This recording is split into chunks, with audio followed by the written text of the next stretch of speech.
Life Buddha motivational में आपका स्वागत है। एक बार भगवान बुद्ध जेतवन विहार में रह रहे थे। भिक्षु चक्षुपाल भगवान से मिलने के लिए आए थे। उनके आगमन के साथ उनकी दिनचर्या, व्यवहार और गुणों की चर्चा भी हुई। भिक्षु चक्षुपाल अंधे थे।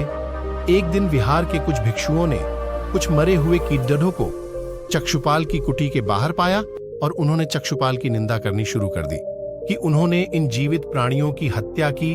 भगवान बुद्ध ने निंदा कर रहे उन भिक्षुओं को बुलाया और पूछा कि क्या तुमने भिक्षु को कीड़े मारते हुए देखा है?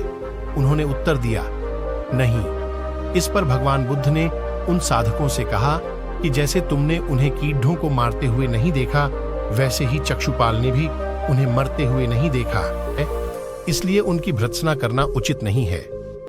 भिक्षुओं ने इसके बाद पूछा कि चक्षुपाल अंधे क्यों हैं? उन्होंने इस जन्म में अथवा पिछले जन्म में क्या पाप किए? भगवान बुद्ध ने चक्षुपाल के बारे में कहा कि वे पूर्व जन्म में एक चिकित्सक थे। एक अंधी स्त्री ने उनसे वादा किया था कि यदि वे उसकी आंखें ठीक कर देंगे तो वह और उसका परिवार उनके दास बन जाएंगे। स्त्री की आंखें ठीक हो गईं, पर उसने दासी बनने के भय से यह मानने से इनकार कर दिया। चिकित्सक को तो पता था कि उस स्त्री की आंखें ठीक हो गई हैं।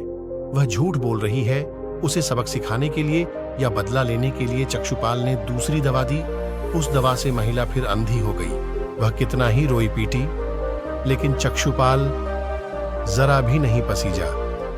इस पाप के फलस्वरूप अगले जन्म में चिकित्सक को अंधा बनना पड़ा।